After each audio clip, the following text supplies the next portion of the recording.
Hello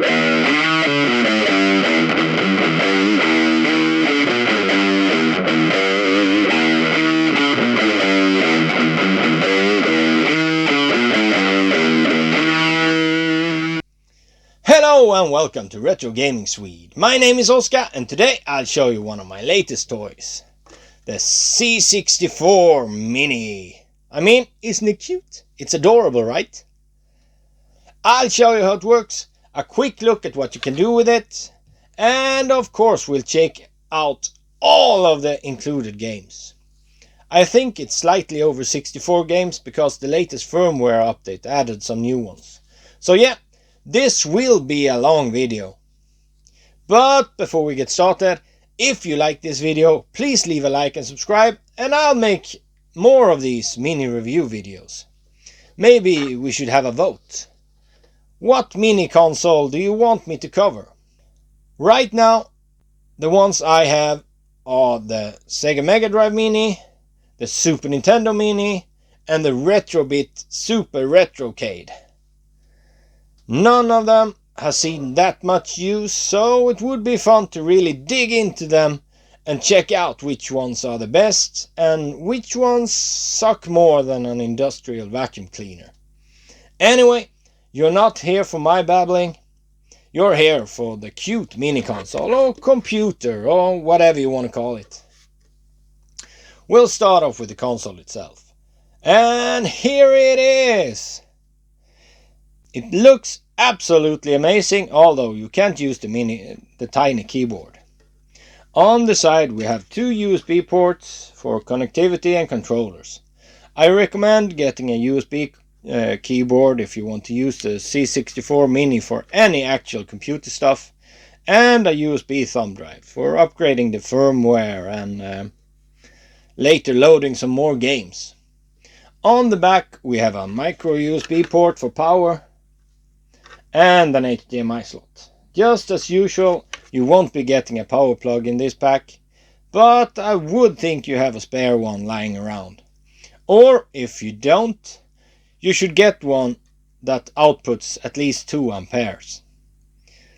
The box says 1, but that's the absolute bare minimum to run anything, and you might run into some issues if you don't have enough juice. The next and probably weakest part of the package is the joystick you get with the computer. It looks nice, but it's not really that great when you use it. I know they added in another one later, and in the full-size version there's a controller with micro switches. But this is sadly not that. I mean, it's not the worst controller I've ever used, but it might be in the top 10. You can actually buy the joystick from the full-size C64 by itself, and that should be the fixed version. So after all that, let's move on to the menus. The first time you boot it up, you get to select your language, and then you're in the main menu. This looks pretty nice, but let's start with the different option menus down at the bottom. First you have 6 different screen options. Pixel Perfect, European 4x3, North American 4x3, Pixel Perfect with CRT filter, European 4x3 with CRT filter, and North American with CRT filter. The next menu is the language menu. Here you can select English, German, Spanish, French or Italian.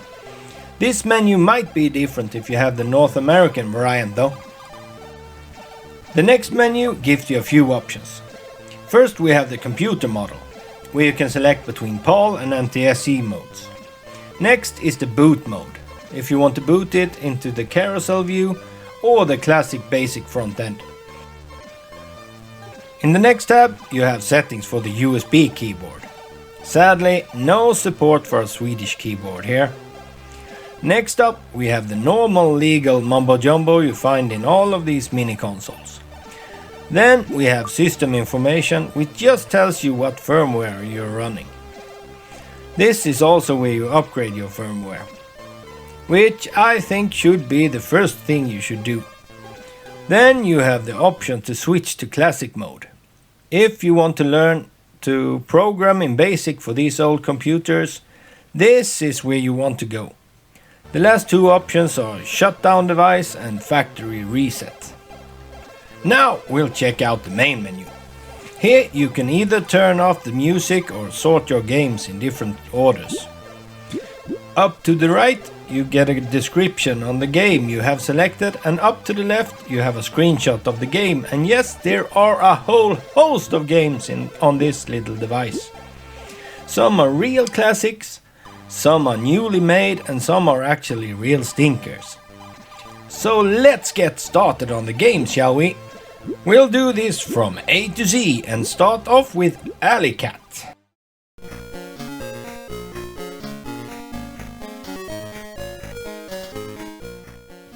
Alley Cat is a pretty fun shoot-em-up racing game hybrid.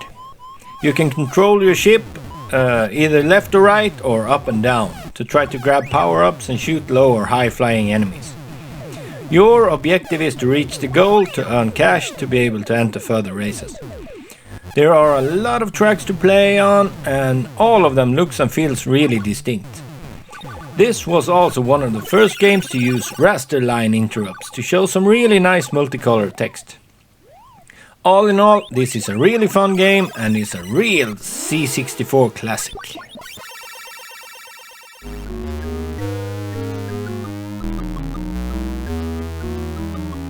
Next game is Anarchy, a tank game. Your objective here is to drive your tank around the maze-like stage and destroy all the weapon containers. The title music for this game is absolutely amazing. The music on the stage is done. Well, there isn't any, unless you count the sound when you shoot the boxes. All of this is accompanied by a really evil timer. You have 2 minutes on each stage, and the game mechanics are a little bit special, because you can't shoot the boxes if they're next to you. So you always need to be at least one space away, adding a little puzzle element to the action. Anarchy is a really fun little tank shooting game.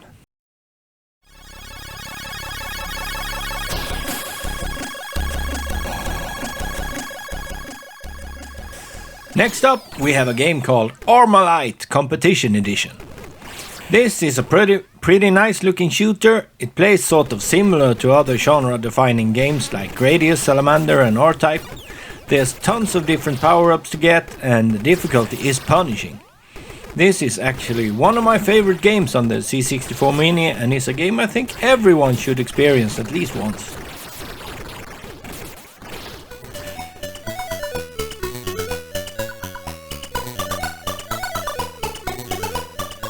The next game is called Avengers.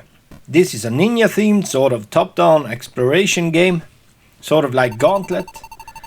Another game with a really great title theme.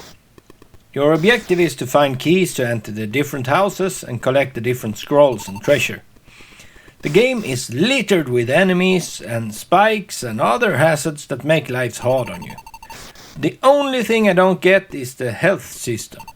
It seems to go up and down a little bit by itself, and you can take a ton of damage before you die. This is a pretty fun little game to play for a little while. It does get a bit tedious after a while though.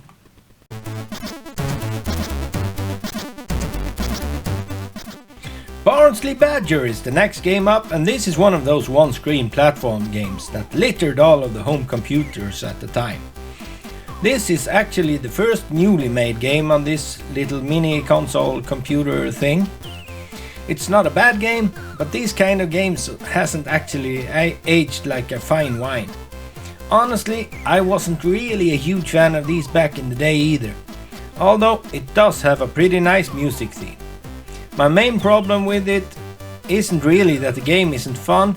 It's an okay game, but the joystick you get together with the system just don't work with these kinds of games.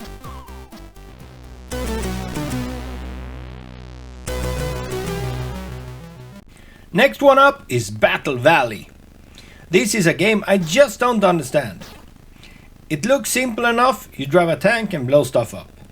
But for some reason my tank keeps turning inwards when I play. I don't know if it's because of the joystick or if it's because I keep doing something wrong. It's annoying as all hell and makes the game almost unplayable for me. It's a shame because it looks to be a pretty fun game.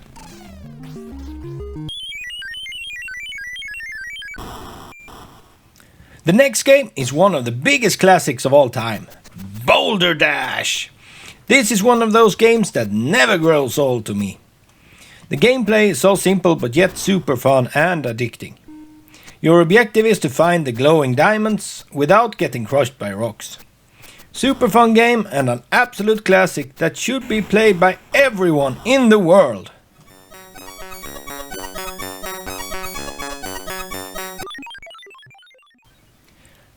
Next up we have a really weird game called Bounder.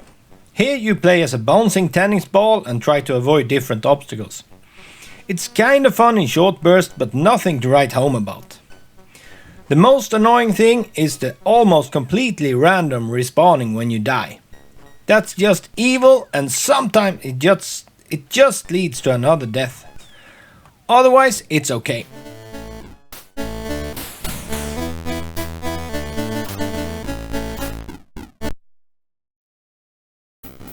The next game is another real classic. California Games, yeah! Man, I played this a ton as a kid. Both on the Commodore 64 and the NES. Nowadays though, I really suck.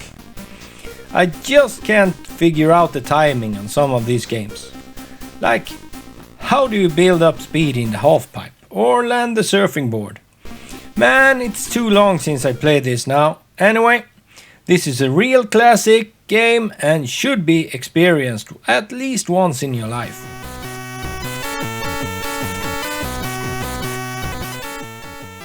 Chip's Challenge is the next game up in this walkthrough memory lane, and this is a game you might recognize even if you didn't have a Commodore 64 back in the day.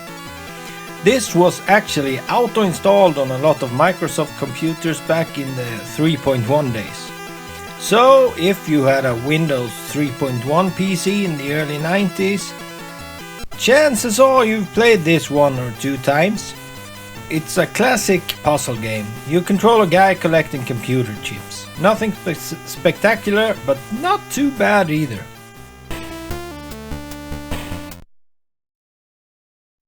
Next game on the list is a game called Confusion. A weird game where you're supposed to lead a flame to a bomb. Yeah, everything is wrong with this. It's a puzzle game that just plain sucks. On top of the boring gameplay, the controls are inverted, so if you press right, you move left and up is down. This screws over your head completely. I do not like this game.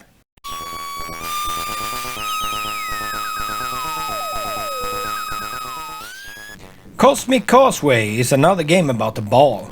This time you're rolling and jumping through a checkered landscape.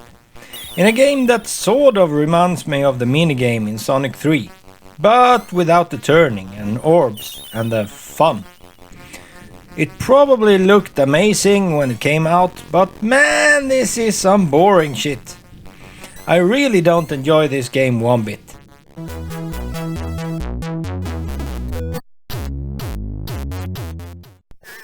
Creatures is another platformer. This is pretty playable actually. I mean, it's no Super Mario or Sonic, but it plays quite decently. You play as an old creature thing and your objective is to collect creatures. My main problem with this is that it's just extremely hard and gets so insanely frustrating after a while. Some enemies die easy, some takes way too long to kill, and since they basically always jump or shoot at you when you shoot, that's just too much, man!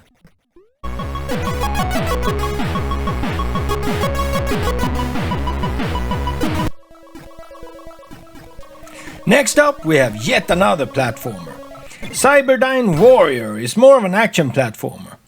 You play as a space guy shooting bubbles and other nefarious things, collecting numbered balls. This is actually way more fun than it deserves to be. It plays really well and looks pretty great considering when it's from.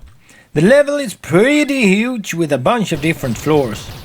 This is one of those games I really want to like, but there's just something missing. Can't really say what it is though.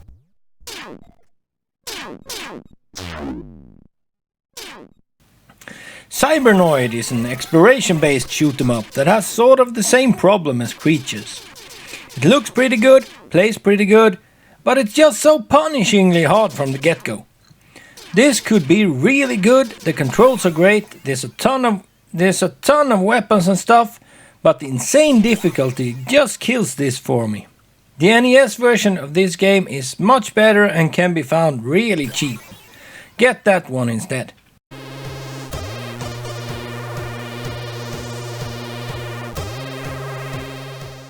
Now we move on to Cybernoid II. This is basically the exact same game again, just with the new levels. It's exactly as hard as the first one, so yeah, not necessarily a bad game, just way too hard. Deflector is a puzzle game where you're supposed to blow up all the bombs with a yellow beam and mirrors. This is actually a bit more fun than it sounds. There's a ton of special blocks to shoot through, and angling all the mirrors just right is actually pretty fun and a nice brain teaser.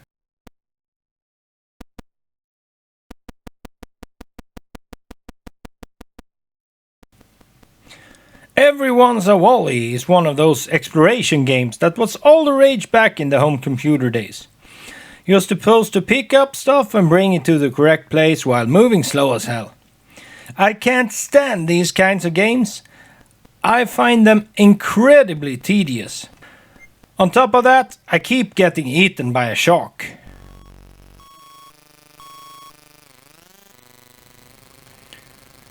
The next game is sort of a bonus game of sorts. Farming Simulator!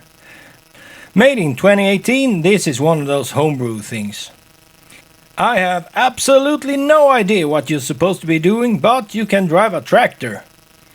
It's incredibly tedious and slow, so I guess it's a pretty accurate take on the farming game genre.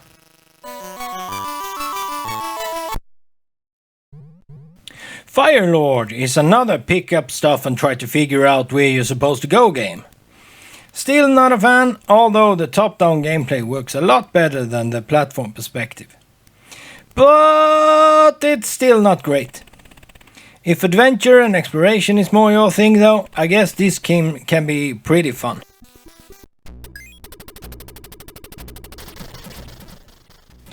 Galaxian is another one of the new games on here. It's sort of a Galaxian style of game and it's pretty good actually. If you've played Galaxian, you know exactly what to expect from this game. You shoot a million space bugs, die and happily do it all over again. Super fun game, try it out!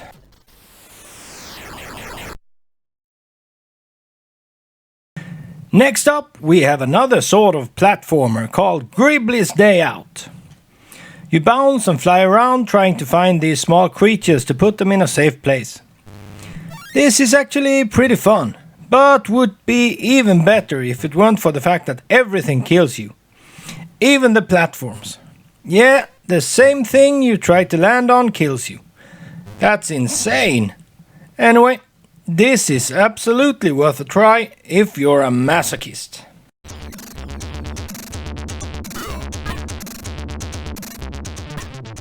Hawkeye is a great looking action platformer. It plays excellent too, and the difficulty actually feels pretty fair in this one. You're supposed to collect 4 different items and that's where it gets me. I just can't find the last thing on the first level. I've been running all over the stage, but it's nowhere to be seen. Anyway, this is absolutely worth a try if you like these kinds of games. So play it and tell me where the damn thing is.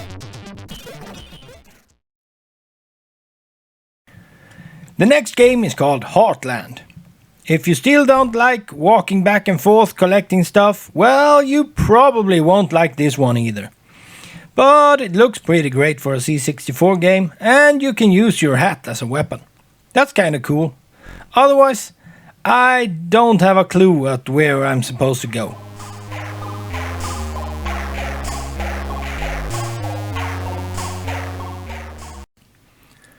Robotics is sort of a mix between a maze game and a shoot 'em up. A neat idea, but it's not that fantastic. Once in a while you get to a place like this. I think you're supposed to figure out what word it spells, but I can't figure out how to register the word. I've tried everything, I just get stuck here. So yeah, if you know how to get past this, please tell me in the comments.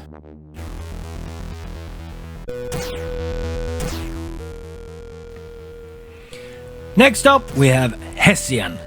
Another recently made game and another game with a really awesome soundtrack. This is sort of an action-adventure game. The map is pretty huge and it looks really great. As usual in these games, you're supposed to collect different ID cards and unlock doors to get further and further. There's some additional weapons to find and a really big area to explore. There's even a save feature! Yay! All in all, this is a pretty solid game.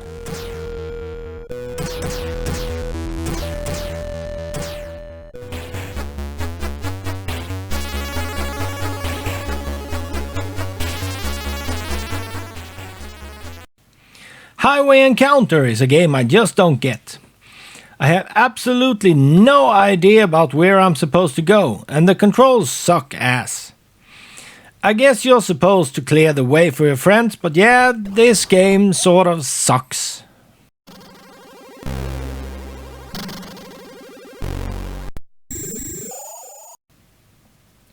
The next game is called Hunter's Moon.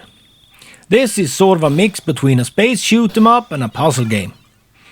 Your objective is to get to the glowing things.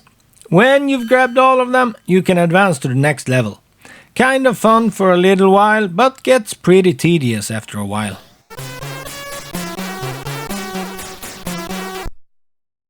Next up is a game called Hysteria. This game is listed as a shoot 'em up, but the only attack I've managed to do is to shoot this little lightning out of my head. Then I just run to the left or right until I die and explode into bubbles. Yeah, this is weird as hell. Could be pretty fun with a better attack too. Maybe you just have to kill a specific amount of enemies to get better weapons. I don't know. And don't really care right now. I have more games to get through. Visitor. Stay a while. Stay forever. Impossible Mission was a pretty popular game back in the day, and it has synthesized speech. Unfortunately, that's basically the only thing this game has going for it. It's a puzzle platformer where everything that moves kills you. The only forgiving thing this game has is that it respawns you in the same room as you died. The second game, Impossible Mission 2, is the exact fucking thing. Only this time, it's on an 8-hour timer. Yeah, fun stuff!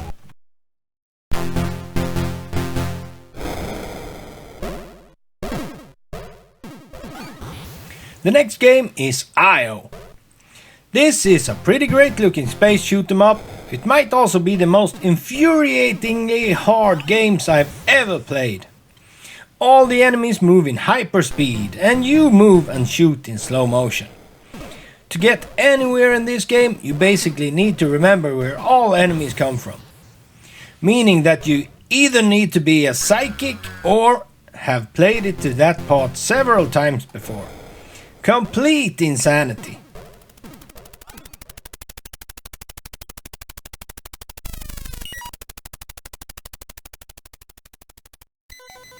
Next up, we have another real classic, Jumpman!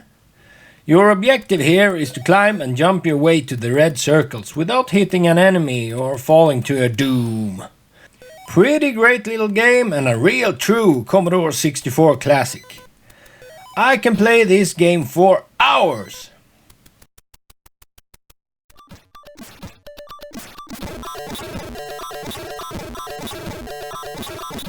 Get ready. Megapocalypse is a game I just can't wrap my head around. You play as a spaceship trying to shoot super aggressive balls, or space balls. Yeah, I know. I guess they're supposed to be asteroids or something. My main problem here is basically the same as in IO. everything except you move at lightning speed. This just makes the game so damn hard. Not a bad game at all if you can keep up with the pace though.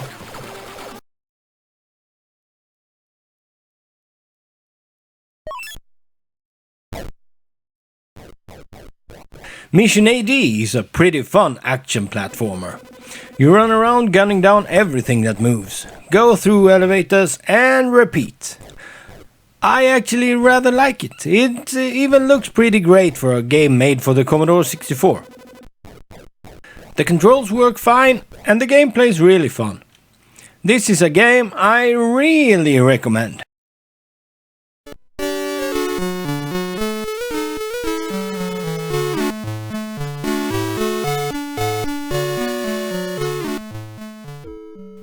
Next up we have two Monty Mole games.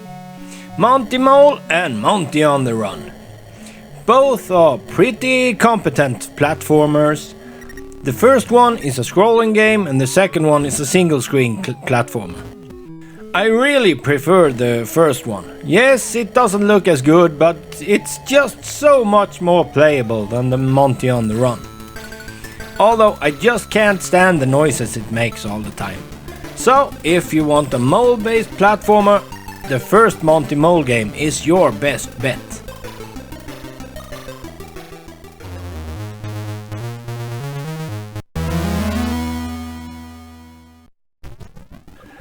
The next game is another weird one, Nebulous. Your job here is to navigate a tower without getting hit by enemies, falling through false platforms or just slipping down the stairs. You play as this weird thing made up of two huge eyes, a nose and legs. This game is kind of fun, nothing too awesome, but played in short bursts, this is a really solid game. It can get really frustrating though.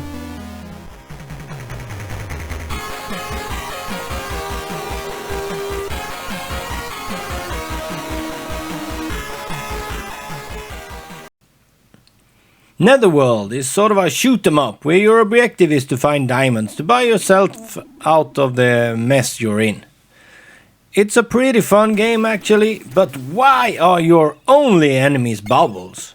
What's so dangerous about bubbles? Does every Commodore 64 game creator have a serious allergy towards soap bubbles?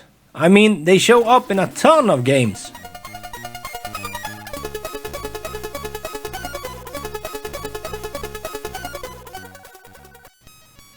The next game is Nobby the Aardvark, and this might be the most frustrating game on here. Jesus, I barely got myself onto the first moving platform. Then you need to do it 2 more times.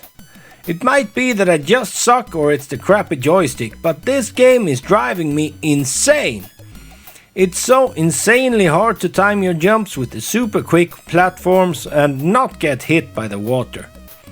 It does look pretty nice though, and if you eat from the anthills you can shoot. So yeah, this is probably one of the first games I'll try once I get a hold of a better joystick.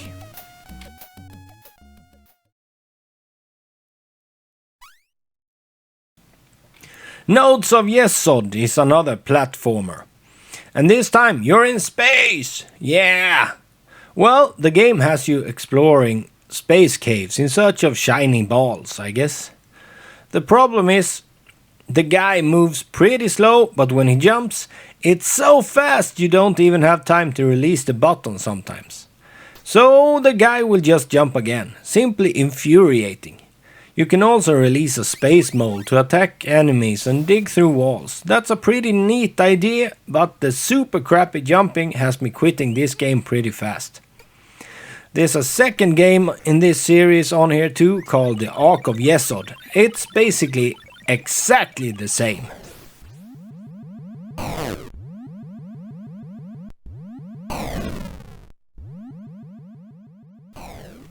The next game is a pretty quirky little game called Paradroid. Here you're supposed to clear a huge spaceship of evil robots, either by destroying them or taking control over them. Pretty fun little exploration action game. When you try to take over an enemy, you get to play this weird mini-game where you try to win by making the blocks in the middle into your color. I've never ever won this game, and if you lose you die. So I'll just keep to blasting the damn things instead.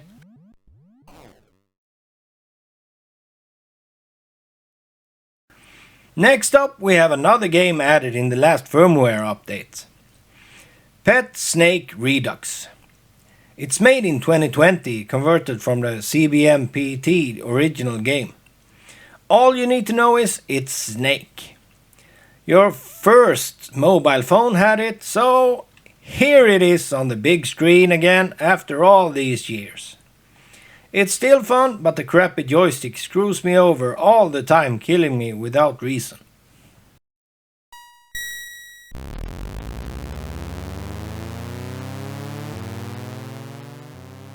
Pit Stop 2 is a really fun racing game.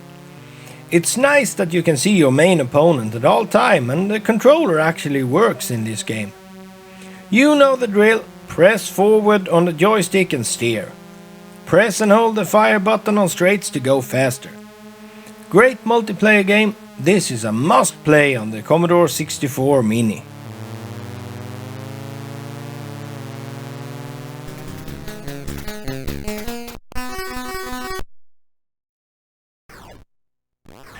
The next game on the C64 Mini is called Nararama.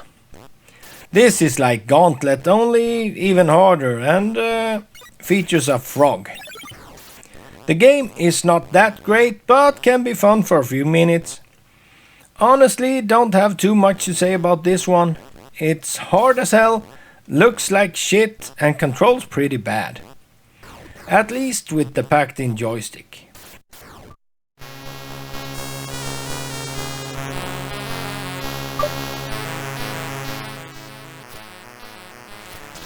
Robin of the Woods is another one of those maze games where you lose all sense of direction after a couple of screens.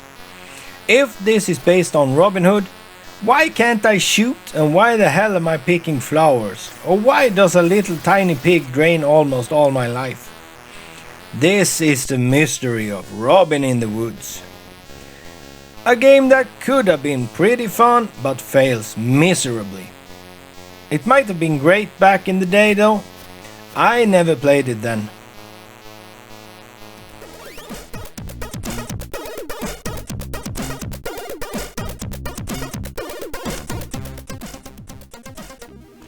After that we move on to Rubicon, an action-adventure game with a really cool intro. The loading screen also looks really awesome and the music is great.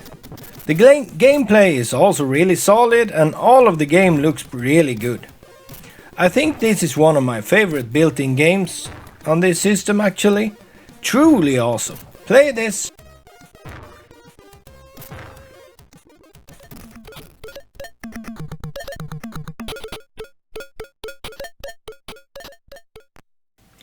Next up we have a game called Skate Crazy. You're supposed to skate to the finish line and get a good rating from the judges at the same time. How you do this? I don't know. I've tried picking up all the stuff on the way, doing all the jumps and finish as fast as humanly possible. I always fail.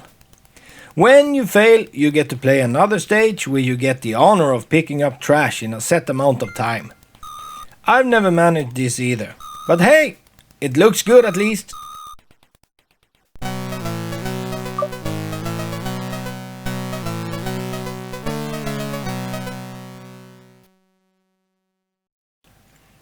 The next game is a real classic, School Days. I've played this before and your objective is to get your school report card back and avoid the teachers while doing different mischievous deeds. If you do something wrong and the teacher spots you, you get lines. Once you have 10,000 lines, you lose the game. As I said, this is a super classic game, but again, the crappy joystick takes all the joy out of this game. It just can't register up or down correctly, so walking up and down the stairs is a pure pain. Note to self, Need a new controller.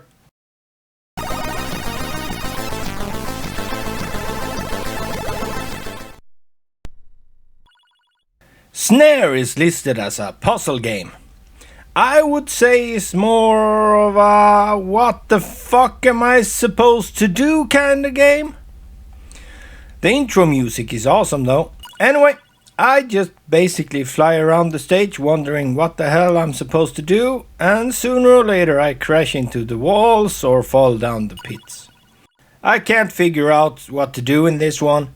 If anyone knows how to play this, tell me in the comments.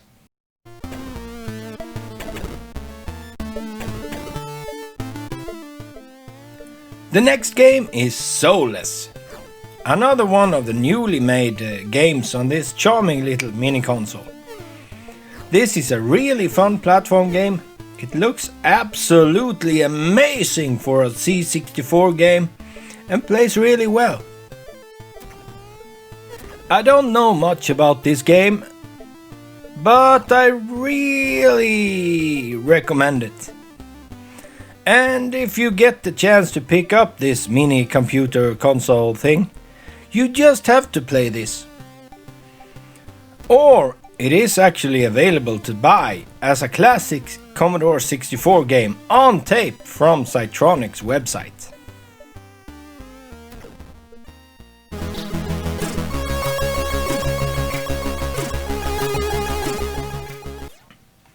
Speedball 1 and 2 are games I never really got into back in the day.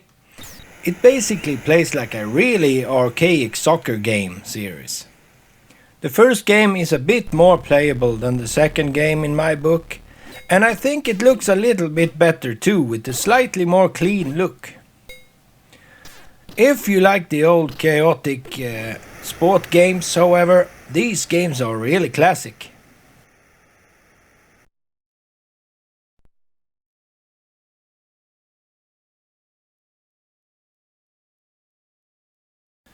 Spin Dizzy is another weird game. You play as a spinning triangle and try to pick up jewels. This is a really fun game, but the pack-in joystick makes this game almost unplayable. Mostly because you need to steer a lot diagonally, and the pack-in joystick can't really handle that. So, if you can get a hold of a better joystick, this is strongly recommended.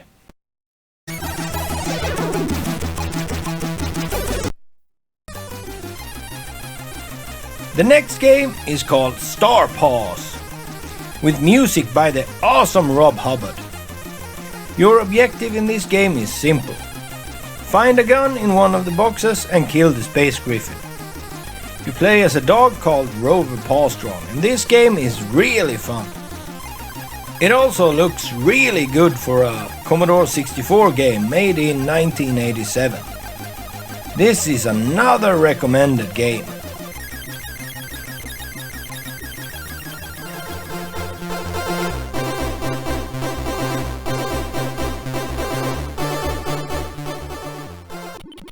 Steel is a really weird sort of shoot 'em up.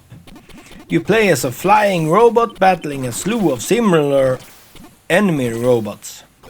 My main problem is that you can't shoot without pushing the joystick left or right, meaning you have to move while you shoot. That makes you bounce into enemies and will make you lose energy. Otherwise, it has some stellar music and looks pretty good. Worth a try.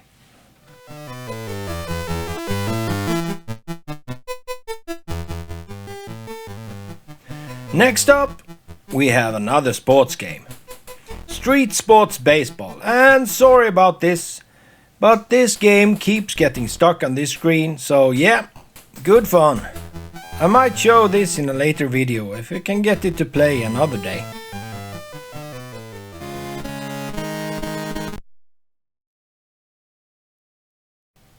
The next game is the awesome Summer Games.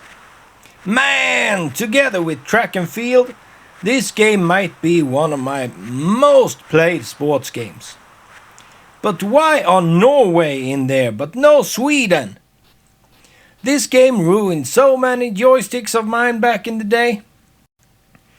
Too bad the pack-in joystick is so bad that you can't really play most of the sports though. It's a shame because this game is really fun.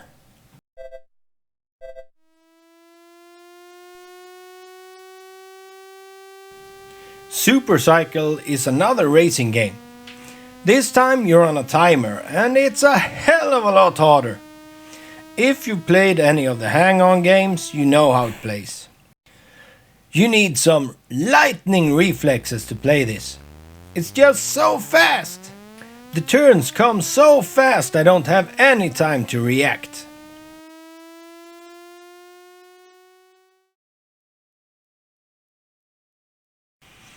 Now we move on to the Temple of Apshai trilogy. This game I just don't get at all. It's a dungeon crawler and the controls are super weird.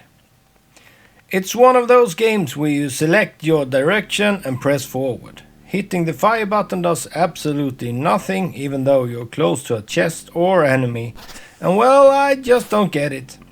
In my book, this game sucks.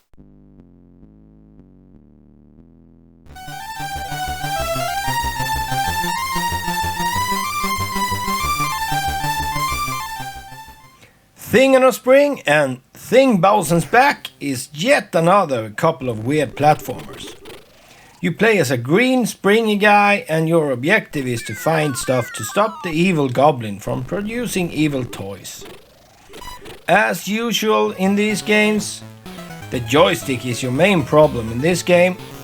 Otherwise, the games are pretty fun and is something that could be fun to play around with a decent joystick.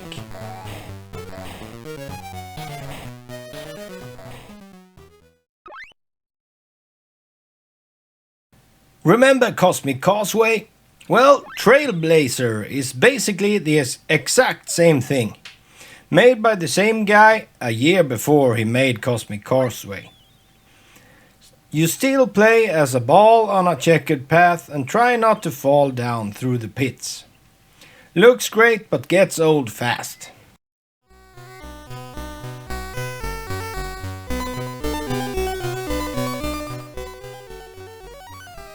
The next game we have is Uchimata. I guess this is in there because they couldn't get international karate. Unlike in international karate, in judo you can't kick and punch, so you need to throw your opponent. Is it any fun? No. Is it fun to watch? No.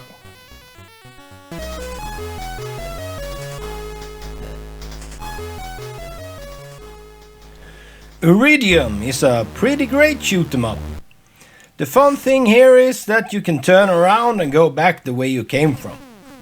You're supposed to blow up the big ship below you, so you sort of need to take out as much as you can of it on your first run and then turn around and do the same again.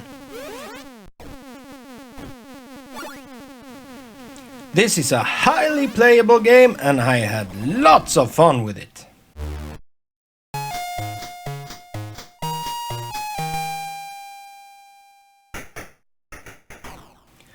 The next game up is Who Dares Wins 2. This is a pretty great walking shoot 'em up that plays like the awesome Rambo games for the Commodore 64. Is it as good? Not really, but a pretty great substitute. I honestly think it's weird that there aren't more of these style of games on there.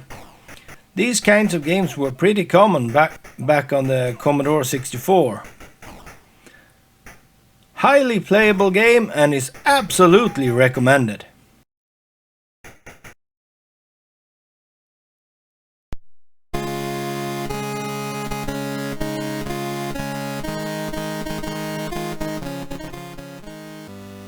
Winter Games is another of those absolutely classic Commodore 64 games, and if you ever had one back in the day, chances are really high that you've played it.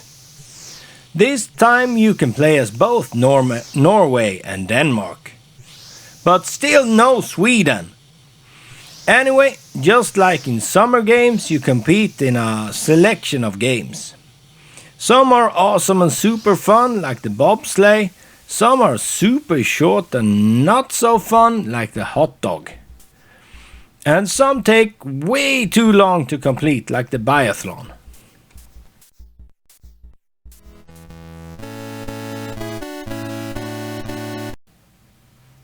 Second to last, we have World Games. Let's see, Norway, Denmark, nope, still no Sweden. Epics, why do you hate us so?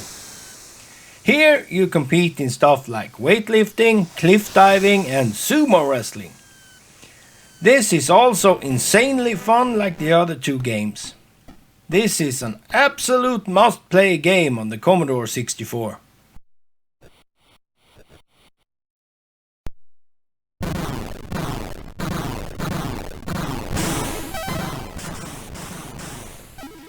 The last built-in game on the C64 Mini is Synapse with a Z. And even though I absolutely suck at it, this is probably my favorite shoot 'em up that's built into the console. It looks great, controls great and plays amazing. If you get a hold of one of these mini Commodores, this is an absolute must-play game.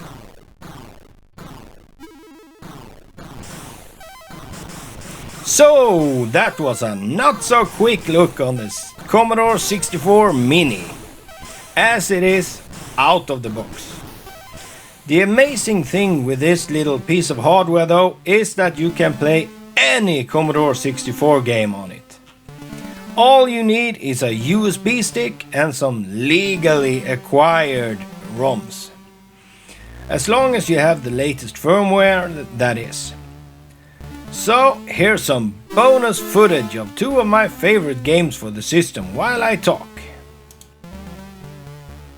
So my ending thoughts on the C64 Mini is: it's a great little system.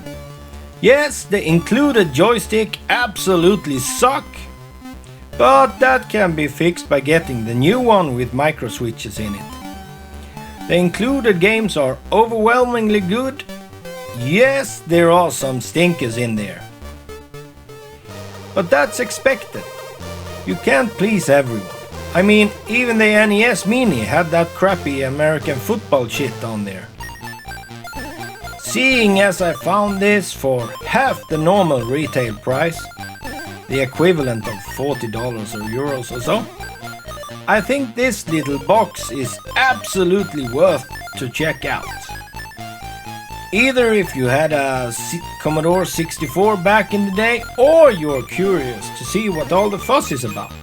I know it's been out for a while by now, but I still think it's worth to do one of these videos about such a big part of video game history, and since I can't seem to get any of my datasets to work properly with any of my original Commodore 64s, this is a really good alternative, and it means I can maybe do some videos about Commodore 64 games.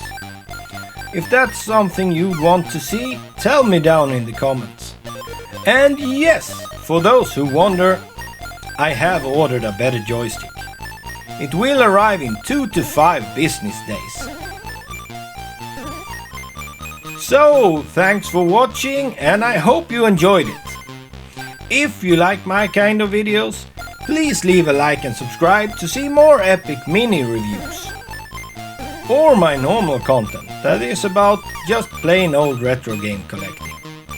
If there's something in particular you want me to cover, tell me down in the comment section, and I'll hope I'll see you again next time.